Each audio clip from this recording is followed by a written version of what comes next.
Hi everyone. In this presentation, I'm going to review everything you should know about financial advisors. If you have a financial advisor or you're thinking about getting one, please watch. To start, let's discuss why a person might consider hiring a financial advisor. And the person who's considering hiring a financial advisor, first of all, they're thinking that finance is weird, it's not intuitive, and it's not something that's taught in high school or college typically, unless you major in economics. And as working adults, trying to learn finance on your own can seem very challenging and nearly impossible. On top of that, investing is stressful.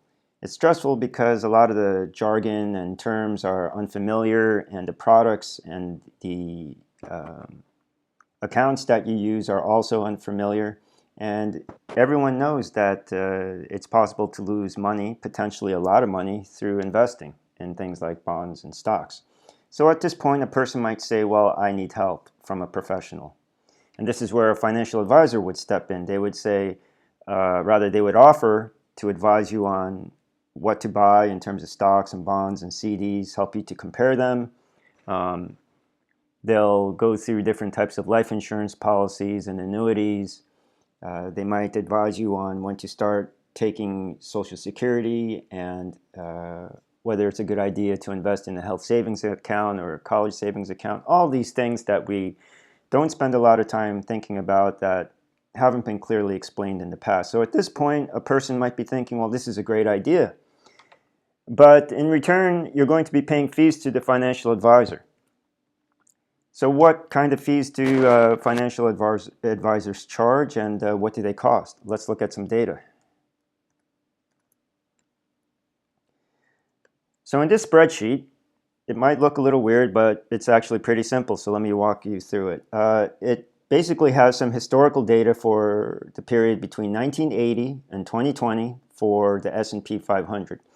The S&P 500 is basically a representation of the stock market. So in essence, this spreadsheet shows you what would have happened if you had invested in the stock market in that time period. Now, if you look at column J here, this assumes that I start with a $1,000 investment in 1980, and I just keep it there for the next 40 years during my working career.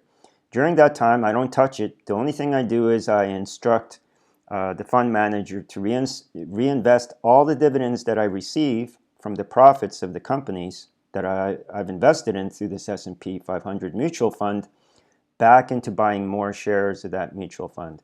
If this sounds weird, don't worry about it. I've explained it in other videos that you can take a look at. It's not hard to do. At the end of 40 years, with this very laid-back strategy with just a $1,000 investment in 1980, I would end up with almost $97,000. Now, that's quite an amazing outcome. And this is why stocks are such a popular asset to invest in for many people. Now, of course, it's had its ups and downs, and the future is not guaranteed to be this good. It could be a lot worse. It could be a lot better, right? But no one knows. Absolutely no one knows. It's a guess. So the stock market is a wealth creation machine. Now, let's assume that instead of investing on your own, you asked a financial advisor to work with you. Well, they'll charge about 1% of your assets. Every year, they'll take 1% of your assets as fees to themselves. Now, that's column K. So for 40 years, they're taking 1% off the top, and at the end of it, you end up with about $67,000. That's approximately a 30% difference, a 30% reduction between what you would have made by investing on your own and paying that 1% annual fee to the financial advisor. That's a huge difference. So a 1% fee doesn't sound like a lot, but in fact, mathematically, it's something that we see a lot, and it's called the power of compounding interest. Even a 1% difference makes a huge impact if it's compounded over many years. On top of this, I want you to keep in mind that the S&P 500 is very easy to invest in, and it's very hard to beat. There are very few professional investors who can beat the S&P 500. That is to say that their investments can do better than the S&P 500 over the course of multiple decades. And you can see why, because How many people can buy and sell stocks and make more than 97 times their original investment? It's very hard to do. And it's very hard to do because the stock market is very democratic, and democratic systems are hard to, it's hard to make better decisions than democratic systems. So that's why it's hard for investors to beat the stock market. So this is a huge difference.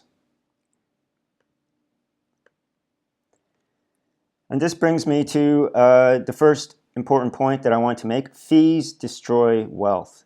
Fees are like fleas. They may appear small, but their impact is big. Now, if you meet with a financial advisor, there's things that they want to know about you as well. And it's good to keep these things in mind. First of all, how much will you invest? They want to know how much you can invest in terms of assets, because their compensation is based on fees. And 1% of $1 million is a lot more than 1% of $100,000, especially when it's compounded over time. Now, they may advise you and they may even invest on your behalf, but they are not on the hook for losses. You are on the hook for losses for any bad advice or bad decisions that they make on your behalf. Okay, so whether stocks go up or down, whether your portfolio does well or not, they still get that 1% fee. Number two, they're asking themselves, what can I sell to you?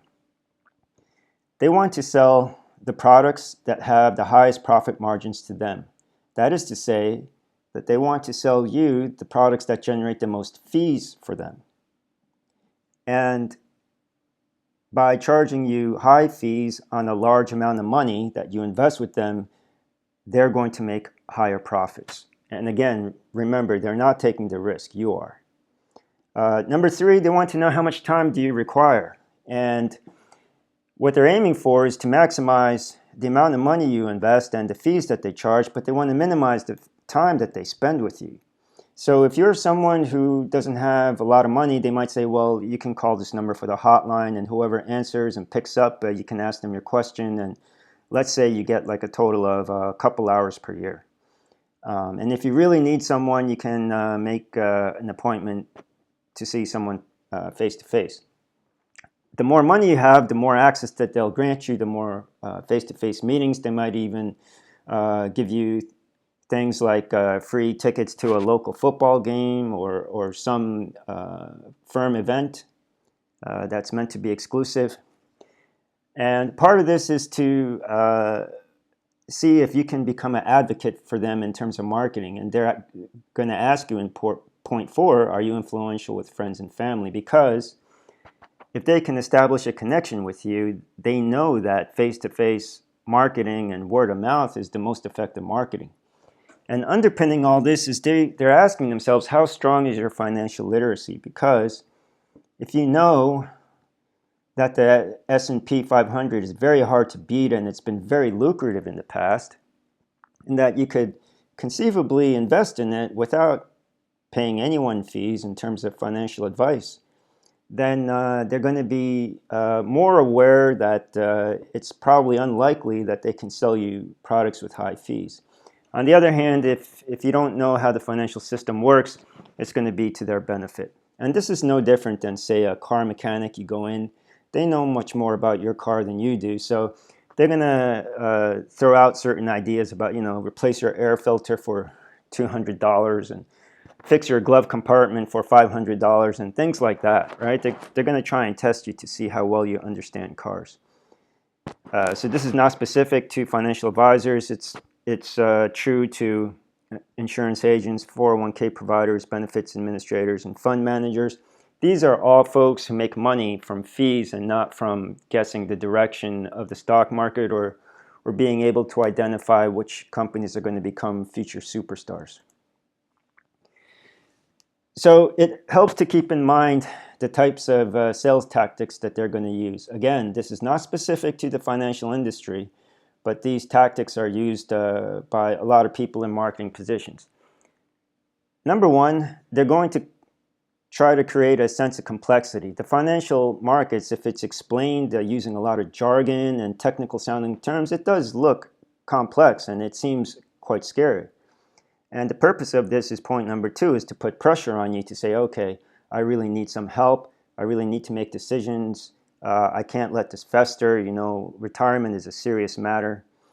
And they want to try to pressure you to make snap decisions, like on the spot. It's not, you know, I know some examples from friends where salespeople were trying to convince them to make $100,000, $200,000 investment decisions on the spot, which is crazy if you think about it. It's not a good way to invest because you want to know what sorts of fees they're charging, what sort of performance the funds can offer, but they don't want to have to explain that because it takes a lot of time, and it means that they might have to reveal aspects about the quality of the product that they didn't want to discuss, so they'll deflect your questions. And they want to get to the point where you trust them. They want you to have this view that they're the expert, right? And they're going to have a beautiful office that they meet you in. They'll be well dressed. They'll be articulate. They'll be well presented. And this leads to the final point that underpins all this. They want to create an emotionally supportive environment, having created the complexity and the pressure to make snap decisions, to say, I'm on your side. I'll hold your hand.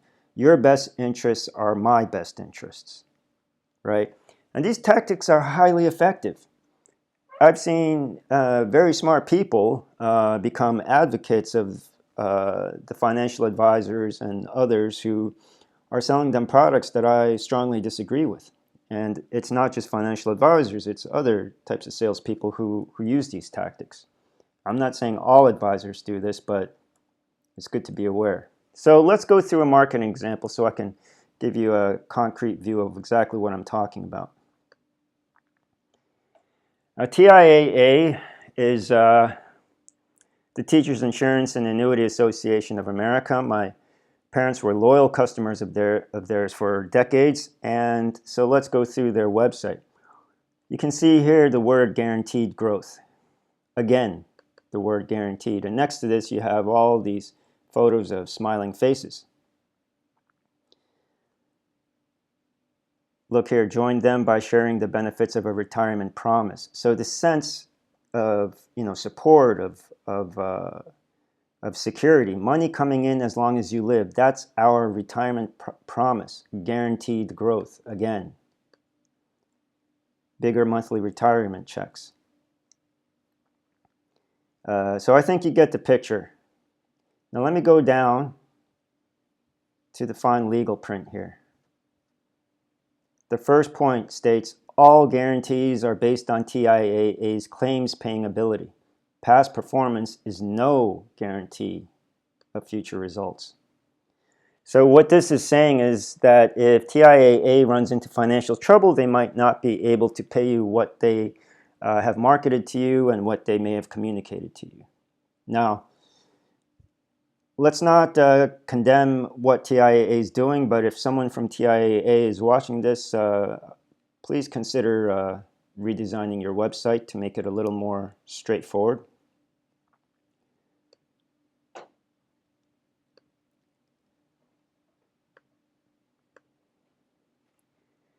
At this point, you might be asking yourself, is a financial advisor worth the cost? Is it possible to invest more in myself?